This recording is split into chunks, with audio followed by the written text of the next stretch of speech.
Are we talking playoffs? We are, in fact, not talking playoffs. The number 3 ranked Oregon Ducks, a virtual no-show on the road against Utah. 38-7 is your final. Oregon was catching 3 here. Vegas had this thing tabbed as Utah's game to lose. Well, they didn't lose it, and they won it in a big way, earning their 3rd ever win against a top 5 ranked opponent. Utah also clinching a spot in the Pac-12 title game with the win, but Oregon now falls to 9-2 with their 2nd loss of the season, the previous coming against Stanford, and their playoff hopes all but dashed. All right, let's get our guy in the mix. CBS college football writer Barrett Sallee joins us now. Barrett, number 3, catching 3 on the road. This one smelled fishy from the get-go. Turns out it wasn't fish, it was cooked duck. Oregon laying an egg here. Your prevailing thought is what? I see what you did there. I like it.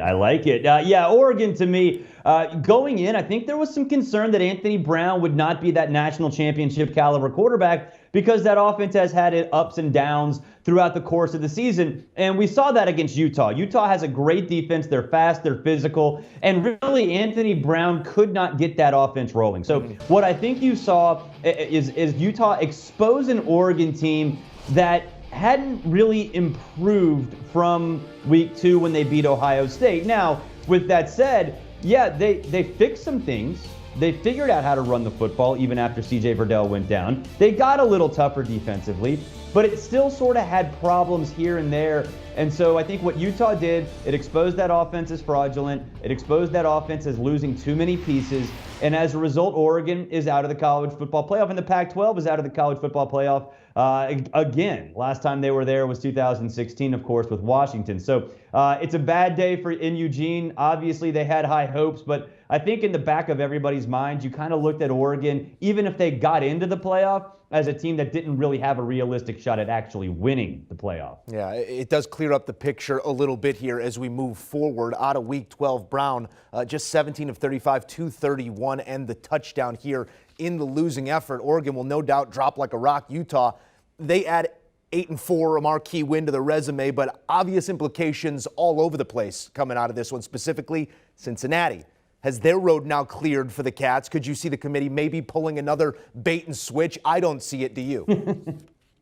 No, I don't see it. I think because Oregon lost and Cincinnati looked so good against an SMU team that I think the general public maybe didn't focus on or didn't know about that much going into that game. That's a really good SMU team, and Cincinnati's defense flat out throttled it. So I think that'll carry some weight in those meetings in Texas over the course of the next couple days. I think they will put Cincinnati in at that number 4 spot because they've earned it, right? Like, look, I think the pressure kind of got to them in the middle of the year. They played sloppy, and then the last couple of weeks, they've really sort of figured it out and gotten used to being a team that has a target on its back. Now, not all is I mean, it's not going to be an easy path. Right? I mean, they've got Houston in the AAC championship game. That's a pretty darn good team. So the path is not clear for Cincinnati, but I do think that the committee will reward them with that number 4 spot this week. The Notre Dame Fighting Irish do come away with a big win. A loss there perhaps would open up a door for number 6 because number 5, that'll likely be Michigan. And, you know, they got the Buckeyes coming up. Let's talk about those Buckeyes. We're going to get the full top 6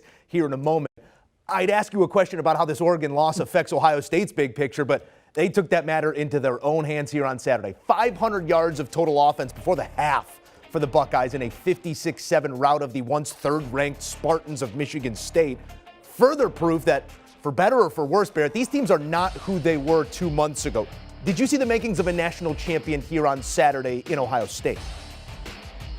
Yeah, I did, because that offense really is the only one that we've seen in college football that can challenge Georgia's defense. I think Alabama's might have a little issue because they can't run the football effectively, although they did a decent job against Arkansas today. But Ohio State can run the football with TreVeyon Henderson and a very talented group of running backs. They've got just flat-out freak shows at wide receiver, and C.J. Stroud has become a star at quarterback. But I think in this game against Michigan State, the most important thing was that Ohio State's defense, which was a laughingstock last year, kind of a laughingstock earlier this year, has just been getting better and better and better, and they shut down Kenneth Walker, basically eliminating his chances at winning the Heisman Trophy. So, yeah, I think of all the teams in the nation that can threaten Georgia, right now, Ohio State has all of the ingredients. Now, that's still easier said than done, but if you're looking for a complete football team outside of Athens, Georgia, the one in Columbus, Ohio is it. Yeah, I mean, strength versus strength there. We were talking about it off air. Love to see that matchup at some point this season.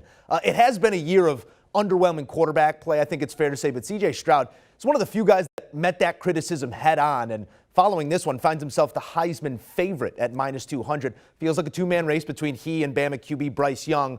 Fair to call Stroud the favorite at this point, Barrett? Yeah, I think so, because I think a lot of voters. Well, first it's regional, and Chip Patterson mentioned this earlier in the day on HQ.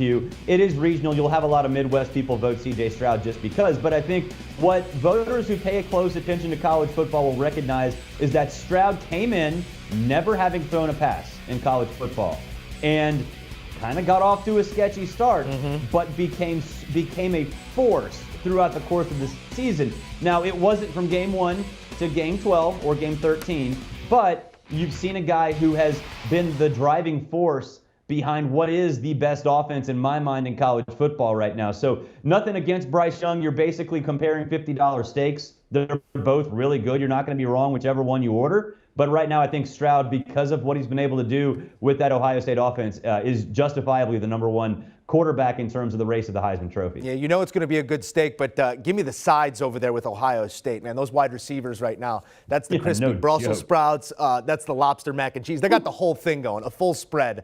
We'll see how it all plays out as Stroud does now have 30 touchdowns to 5 interceptions. Young, 33 touchdowns to just 3 interceptions. The individual accolades, they're always nice, Bear, but every single one of these guys, they would trade that for a seat at the 4-team table. With 12 weeks in the can, give us an idea of what Tuesday's CFP top 6 will look like.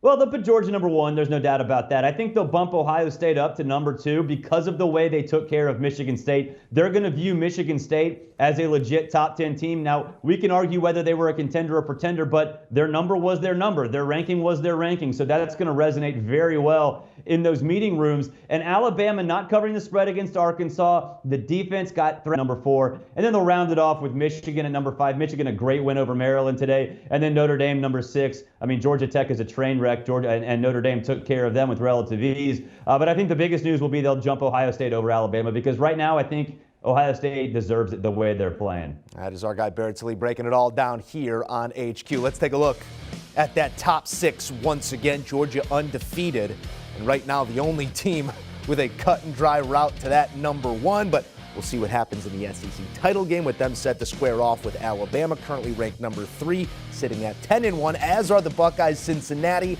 likely to get on the inside of this conversation. Do you want a sports network that delivers everything that matters about the game? The highlights, the picks, the instant analysis, no yelling, no fake debates, no politics.